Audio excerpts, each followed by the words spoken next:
What is going on, guys? TripleM back with another video. This one had to be made. We are reacting to the Cavani post. I don't need to give any screenshots, anything about it. You know what I'm talking about.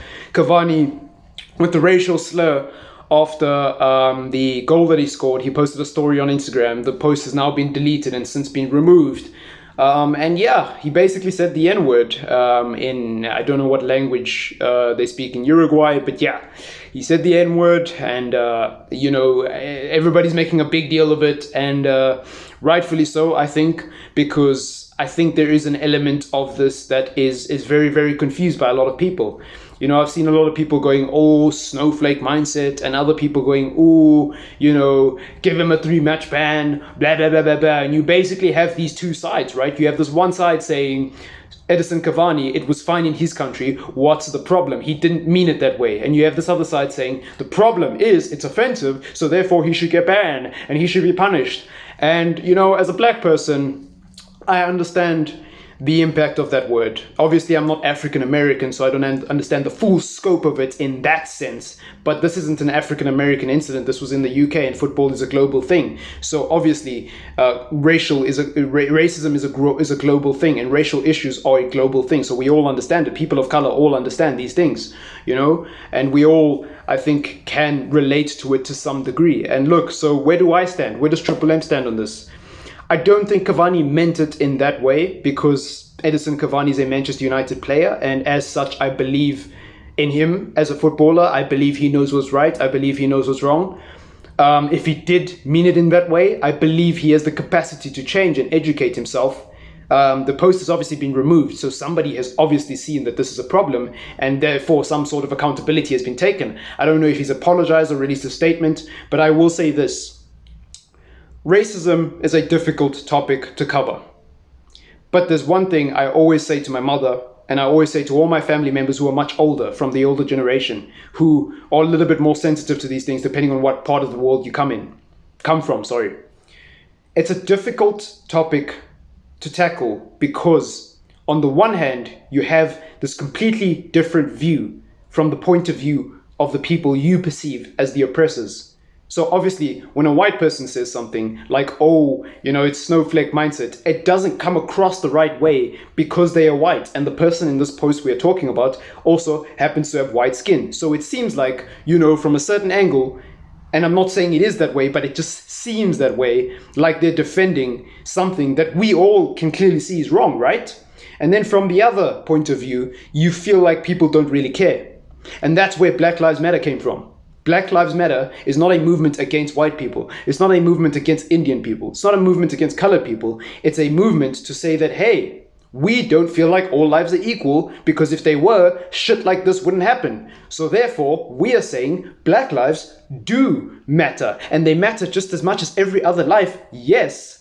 But clearly that's not a thing, and clearly some people don't believe it because things like this are allowed to happen. Now that's another debate entirely. I'm not going to get into that. We're here to talk about Edison Cavani, right? I always say, where I'm going with this is I always say to my mother, you have to learn to talk to people. You have to learn to understand the other point of view. There is no other way to solve racial tension without understanding the other point of view.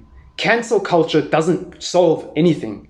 If Edison Cavani gets banned for 10 games or for a full season because of what he said, what does that solve? What does he learn? He's just going to go back to Uruguay and do what he did anyways. What does he learn? What I'm trying to say is we should try educate and find a middle ground with people who have a different opinion to us. And we need to learn to have a diplomatic approach, especially when it relates to something that was a non-violent incident. This was clearly nowhere near as bad as the Luis Suarez incident. Like Luis Suarez and what happened with Luis Suarez and Patrice Evra, that was bad. That was bad. That was clearly like personal Manchester United player, Liverpool player, beef, straight beef. But Cavani, clearly that was a bit more playful. Clearly that was a bit less harmful. Clearly that was a bit less malicious. And I think we live in a time now in society where what you say and how people perceive it is more important than what you meant by saying that. Let me say that again. What you say and how people perceive it is more important nowadays than what you meant. And that is true, because nowadays, if you say something, it's going to offend someone, even if it's not related to politics, you know? But does that mean you should be able to just say whatever you want anyways? No, that's no. Does that mean you should walk on eggshells and just say what you don't truly believe? No. It's somewhere in the middle. People should be allowed to say what they believe, and they should be allowed to be themselves. But when them being themselves is crossing a line and is offending a large proportion of the human population, clearly there's a problem and we need to address it. I'm not going to suddenly start hating Edison Cavani. By the way, I never liked Edison Cavani. I thought he was a terrible signing. I thought it was a panic buy. I thought he was past his best. I thought he's the worst freaking number. He could be one of the worst number 7s, you know, once again. You know, he was a disgrace to the shirt. Well, blah, blah, blah, blah, blah, blah, blah. But that's not even about this, fam. That's not even about this. That's out the window. He's a Manchester United player now, and I back him. And I hope he does well, and I wish the best for him. But I cannot sit here and say that it's not mind-blowing, you know? If I was wearing my glasses and I couldn't smack the glass into my face, I would do the face palm emote, because that sums up my emotions about this. I'm not upset. I'm not mad. I'm just disappointed, because you see this all the time. Why would you use the N-word when you know, bro, 2020 vibes, you know? Why? You know, does someone really have to tell you that the N-word isn't right? You know, I'm not going to go like protest now and hold up a sign and burn a building. But at the same time, I'm not just going to keep quiet about it, you know, because as small as this platform is, I think it's, you know, if we got to start somewhere. We got to talk about it in somehow and in some way. So yeah, that's where I am with it, man. But Cavani, obviously, amazing performance against Southampton.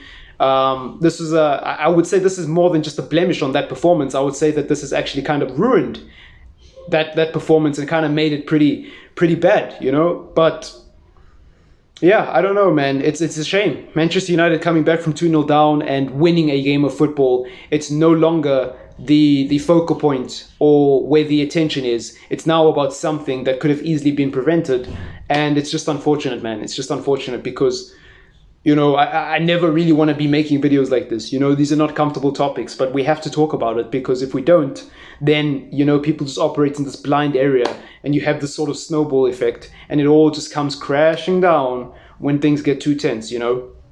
So yeah, I don't know, not much more to say on that. Edison Cavani, my boy, I hope and pray you educate yourself on these issues, man, and you don't just slide it under the rug and think you did nothing wrong.